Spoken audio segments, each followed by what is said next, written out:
Before he headed out, before I saw the actual size, I remembered the sound it had made when I shaken it in the truck. Of course, I thought, a puzzle. Uncle Davis guessed it too. A puzzle? Not just a puzzle, my dad said as he pulled it out of the sack. A puzzle and a pinwheel. Dad had wrapped the box up in pretty blue paper and had taped the red and yellow pinwheel on as a bow. Uncle David snatched the pinwheel right off and blew. First gently, then fiercely, in great speedy bursts. Orange! He cried between blows. Orange! Very gently Dad took it from him and smiled. Red and yellow do make orange, don't they? David tried to grab it back, but my father said, "We'll take it outside later. The wind will blow it for you," and pressed the puzzle bag in his hands. As the wrapping paper fell in shreds on the floor, I leaned in to see what sort of puzzle my father had bought him, and guessed. 3,000 pieces, and the image was simply white clouds and blue sky. No shading, no trees, nothing but the clouds and the sky. My father pointed to a spot in the center of the ceiling. I thought it would fit just right over there. Uncle David looked up and nodded, then lunged for his pinwheel and said, "Are we side? Sure, let's go out for a walk." Feel like going down to Mac Elliott's for a birthday ice cream? Uncle David's head bobbed up and down. Yeah. We checked out through Joshi, then headed down the street. David can't walk very fast because his body seems to want to move inward instead of forward. His feet pigeon-toed and his shoulders hunching, and he seemed to lean on my father pretty heavily as we moved along. But he kept the pinwheel in front of him, watching it spin, crying every now and then, "Orange, orange." Mac Elliott's turned out to be a drugstore with an ice cream parlors inside. There was a red and white strip awning over the ice cream counter, and there were little white tables and chairs set in an arena with red and white striped wallpaper. It was very festive looking, especially for being inside a drugstore. Dad got us all cones, and once we were sitting down, Dad and David did talk to each other some. But mostly David wanted to eat his chocolate fudgy swirl. My father smiled at him and me from time to time, and I smiled back, but I felt disconnected. How many times had the two of them come here for ice cream? How many birthdays had my father celebrated with his brother like this? How long had he known Mabel and Josie and the rest of the people at Green Heaven? How could it be that in all these years I'd never spent any time with my uncle? It was like my father had a secret life away from me, a complete family away from me. I didn't like it, didn't understand it, and I was getting myself pretty worked up about it when David's cone crushed in his grip, causing his ice cream to flop onto the table. Before my dad could stop him, David picked up the ice cream and tried to cram it back onto the cone. But the cone was shattered and the ice cream fell over again. Only this time it landed on the floor. My dad said, "Leave it, David. I'll get you a new one." But David didn't listen. His chair shot back and he dove after it. "No, David. Let me get you a new one." My dad pulled him by the arm. But David won't budge. He grabbed the ice cream and crammed it back onto what was left of his cone. And when the bottom part of his cone crumbled completely away, he started screaming. It was awful. He was like a 200-pound infant, throwing a tantrum on the floor. He was yelling words I couldn't understand. And after a minute of trying to calm him down, my father said, "Juliana, can you get him another cone?" The man behind the counter scooped as fast as he could. But in that short time, David knocked over a table and two chairs with his flailing and managed to smear chocolate everywhere. The checkers and customers at the registers seemed frozen with terror, like David was some sort of monster out to destroy the world.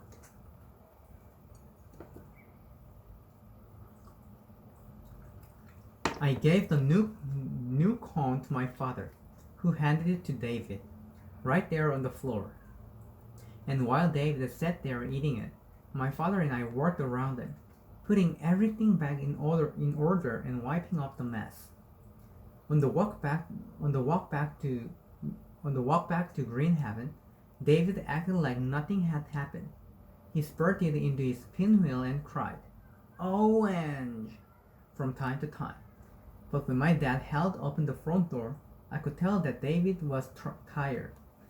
Down in his room, David placed the pinwheel on his bed and picked up the puzzle box. "Why don't you take a rest before you get started on it?" my dad asked. David shook his head. "No." "Okay then, let me help you set it up."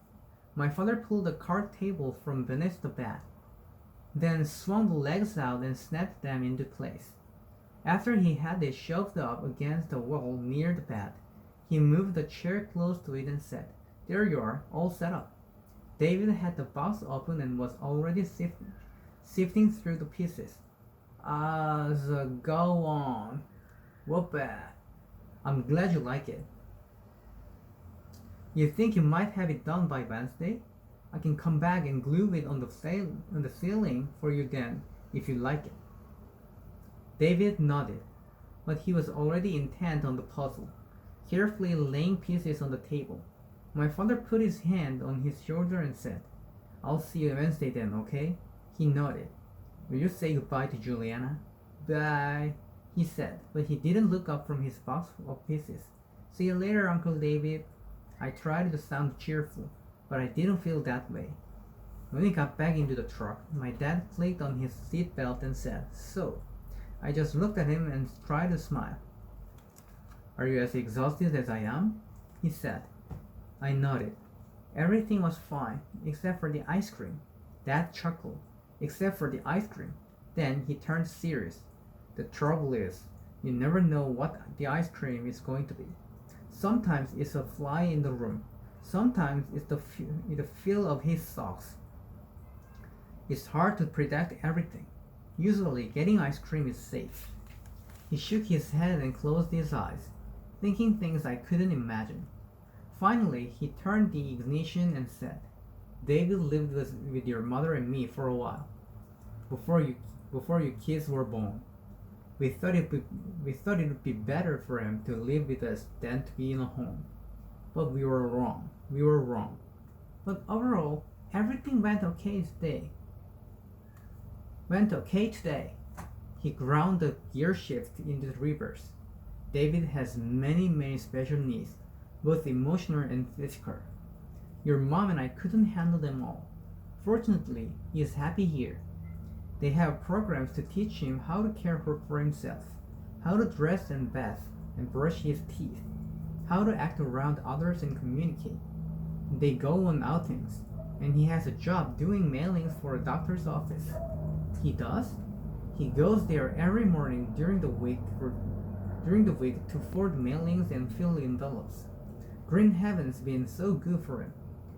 He gets an incredible amount of individualized attention. He has his own room, his own friends, his own life."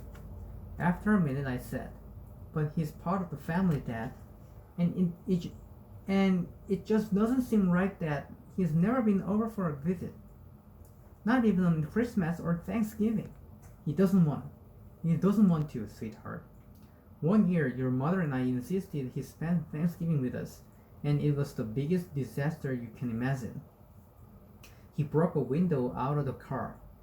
He was that upset. But why haven't we been visiting him? I know you have, but the rest of us, why not?" "Well, it's draining. Your mother finds it incredibly depressing, and I understand that.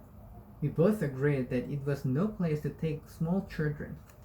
He accelerated onto the highway, silent behind the wheel. Finally, he said, "The years just seem to slip away, Juliana. One day you have a baby in your arms, and the next you realize she's very nearly a woman." He smiled at me sadly. "I love David, but he is a burden, and I guess I wanted to protect you from that. But I realize now that all of this had affected you and the family. But that is not, Juliana. What I'm trying to tell you is I'm sorry. There was so much I wanted to give you, all of you. I guess I didn't see until recently, how little I've actually provided." "That's not true." "Well, I think you know my heart's been in the right place. But if you line it up objectively, a man like, say, Mr. Losky adds up to a much better husband and father than a man like me does. He's around more, he provides more, and he's probably a lot more fun. My dad wasn't one to go fishing for some compliments or signs of appreciation. But still, I couldn't quite believe he actually thought that.